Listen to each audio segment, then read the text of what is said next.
Have you ever played calming music, hoping your mind would finally stop, only to discover the noise simply moved from your ears to your thoughts?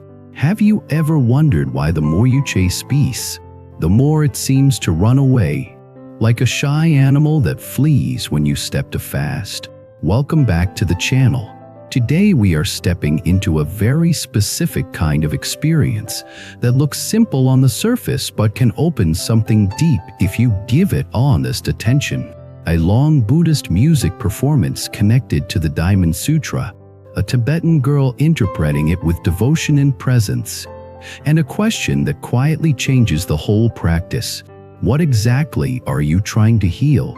And what if the real healing is not about adding something new, but about releasing what you have been gripping for years without noticing? Let me tell you a story, because this kind of teaching is best understood as something lived. Imagine someone named Claire. Claire is smart, responsible, and constantly tired in a way sleep does not fix. She has a good life on paper, but inside she feels like she is always slightly braced for impact. She checks her phone too often. She worries about the future even when nothing is happening. She overthinks conversations after they end. She tries to meditate sometimes, but the moment she sits down, her mind gets louder, as if it was waiting all day to speak. One night, after a long week, Claire searches for something soothing. She is not looking for a lecture. She is not looking for a complicated method. She just wants her body to unclench. She finds a one-hour Buddhist music video tied to the Diamond Sutra, performed by a Tibetan girl. The first thing she notices is not the melody. It is the pace. The music does not hurry. It does not beg for attention. It does not try to entertain her anxiety. It invites her to slow down in a way that feels almost uncomfortable at first, because slowing down means she can no longer outrun her own mind. Claire presses play anyway. The sound fills the room gently. She keeps her light slow and sits on the floor with her back against the couch. She expects to feel calm immediately, because that is what her mind always demands. Quick results. But within a minute her thoughts start arguing. This is too slow. This is not working. You should be doing something productive. You are wasting time. Then another layer rises, the emotional layer, a quiet sadness that she usually avoids by staying busy. At first Claire wants to shut the video off, but something in the music feels steady, like it is not asking her to be different, only asking her to be honest. So she stays. She listens. She feels the breath moving. She notices the mind jumping around like a restless child. She realizes a painful truth. She has been living as if she must constantly manage life to prevent disaster. She has been gripping control so tightly that even relaxation feels unsafe. This is where the Diamond Sutra comes in, not as a text you must memorize, but as a mirror for the mind. The Diamond Sutra is famous for pointing to a kind of wisdom that cuts through attachment the way a diamond cuts through what looks solid. It does not cut to destroy your life. It cuts to free your mind from the habit of clinging to appearances, identities, and fixed stories. When you cling, you suffer. When you release, you see more clearly. When you see more clearly, compassion becomes natural. Claire does not know all that yet. She only knows that as the music continues, she starts to notice something she never noticed in her usual attempts to calm down. Between the notes, there is space. That space feels like a doorway. The mind cannot grab space. It cannot argue with space. It can only appear within it and then fade. Claire begins to pay attention not only to the sound, but to the silence that holds the sound.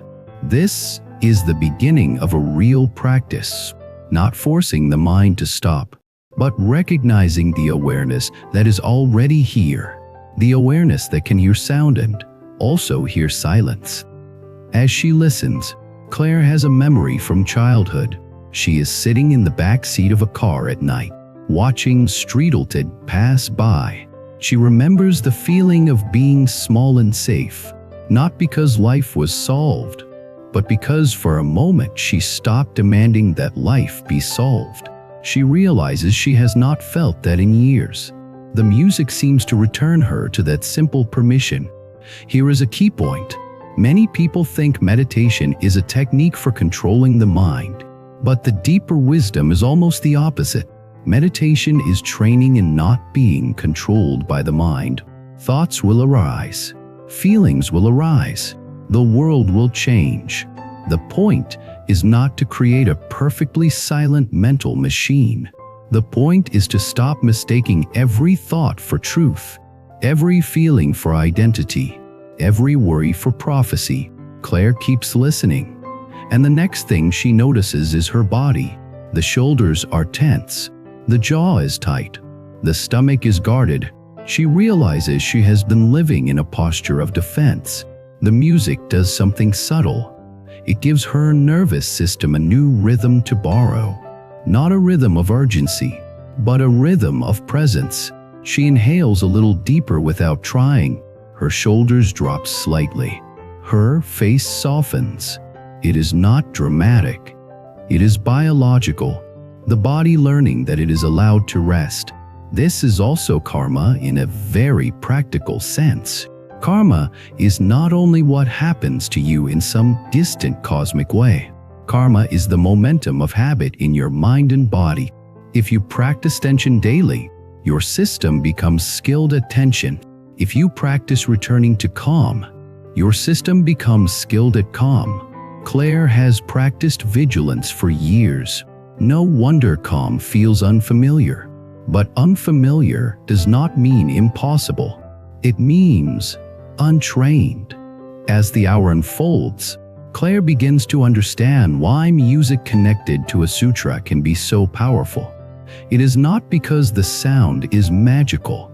It is because it helps you stay with something long enough for the deeper patterns to reveal themselves. When you listen for 5 minutes, the mind can still pretend. It can still perform. It can still chase a quick fix. But when you listen for an hour, the mind runs out of its usual tricks. It either escalates into restlessness or it surrenders into presence. That surrender is not defeat. It is the beginning of wisdom. At around the middle of the hour, Claire feels a wave of fear rise for no clear reason. This confuses her. She thought calming music would remove fear, not reveal it. But then she remembers something she once heard. That stillness does not create your inner content. It reveals it. When the water stops being stirred, you can see what has been floating there all along. Claire decides to stay with the fear instead of running. She listens while the fear moves through her body. It feels like a pressure in the chest and a tightening in the throat. The mind immediately tries to explain it. Something bad is coming. You forgot something. You will fail. But Claire has been practicing something new without even naming it. She recognizes that these are thoughts, not facts. She does not fight them. She does not obey them. She keeps listening. Something surprising happens.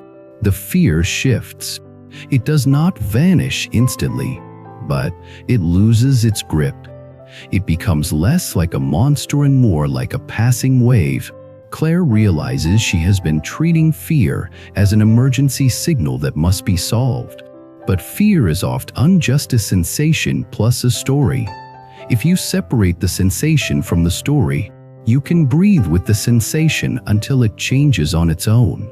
This is a direct experience of impermanence. Now the diamond suit with theme becomes clearer. The suit points to the emptiness of fixed identity. Empty does not mean nothing exists. It means nothing exists as a permanent separate essence. Your thoughts arise due to conditions. Your feelings arise due to conditions. Your sense of self arises due to conditions. When you cling to any of these as absolute, you suffer. When you see them as conditioned and changing, you become freer. Claire begins to notice how much of her anxiety is actually attachment to an image of who she must be. She must be competent. She must be liked. She must not disappoint anyone. She must be certain.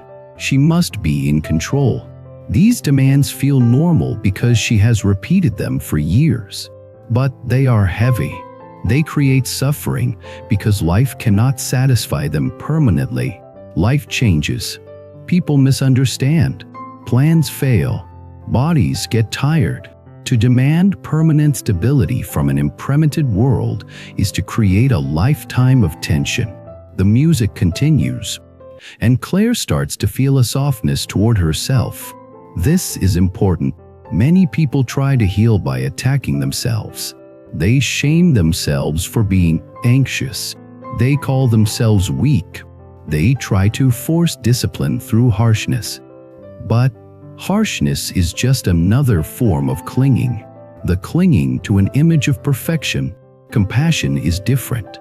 Compassion says, "Suffering is here. Let me meet it without adding cruelty." Compassion is not indulgence. Compassion is clarity with warmth. As Claire practices this, she also begins to think of others. She remembers a co-worker who snapped at her last week. She remembers how she took it personally and replayed it for days. Now she wonders what fear that co-worker might be carrying. Not to excuse bad behavior, but to see the human condition. When you see your own mind clearly, you start seeing other minds clearly too. You realize how many people are simply trying to protect a fragile sense of self. They cling to status, to being right, to being admired, to control. They suffer, and sometimes they spread that suffering. Claire feels a gentle wish arise, that others could also find relief. This is how wisdom naturally becomes compassion. Wisdom without compassion becomes cold. Compassion without wisdom becomes exhausted. The Diamond Sutra points to a compassion that is not trapped by self-centered grasping, a compassion that helps without needing to own outcomes, a compassion that serves without turning service into ego. Near the end of the hour, the Tibetan girl performing the piece appears not as a celebrity, but as a symbol of devotion and presence. Claire notices her posture, her steadiness, the way she seems to offer the performance without strain. Claire realizes that real power is often unquiet, the quiet power of someone who has practiced returning, practiced letting go, practiced not being dragged by every inner storm. Claire feels inspired, not to become someone else, but to cultivate her own steadiness. When the music ends, Claire sits in silence. The room feels different, not because the world changed, but because her relationship to her mind changed. The anxiety did not disappear forever, but something fundamental shifted. She saw that anxiety is not an identity. She saw that thoughts are not commandments. She saw that the body can learn a new rhythm. She saw that peace is not something you capture by force. Peace is something that appears when you stop clenching. Over the following weeks, Claire uses the one-hour practice as a ritual. Not every day, but often enough that her nervous system begins to trust it. She learns something crucial. The practice works best when she stops using it like a weapon against herself. When she sits down thinking, "This must fix me," she creates pressure and the mind rebels. When she sits down thinking, "I will meet whatever is here," the mind softens. The difference is subtle, but everything changes. She also learns to bring the teaching into daily moments. When she notices herself gripping a conversation, trying to control how she is perceived, she relaxes her shoulders and remembers the space between notes. When she notices herself spiraling about the future, she returns to one breath and remembers impermanence. When she notices herself blaming herself for being anxious, she remembers compassion and refuses to shoot the second arrow of self-judgment. This is how destiny changes, not through dramatic miracles, but through repeated small shifts. Each time Claire returns to presence, she plants a seed. Seeds become habits. Habits become character. Character becomes the life you live. That is karma as a living process. If this story resonates with you, I want you to remember one thing. Healing is not always the moment you feel calm. Healing is also the moment you stop abandoning yourself when discomfort appears. Healing is the moment you say, I can stay, I can breathe, I can listen, I can release. The Diamond Sutra points to liberation through non-clinging. And music can become a doorway into that teaching because it gives the mind something gentle to hold while it learns how to let go. Thank you for spending this time with me. If you have ever had a moment where music or stillness helped you see your mind differently, share what happened and what changed afterward. Subscribe, like, and leave a comment to support the channel and keep these teachings flowing. Until next time, may your wisdom cut through confusion, may your compassion soften your struggle, and may your practice turn silence into a home you can return to.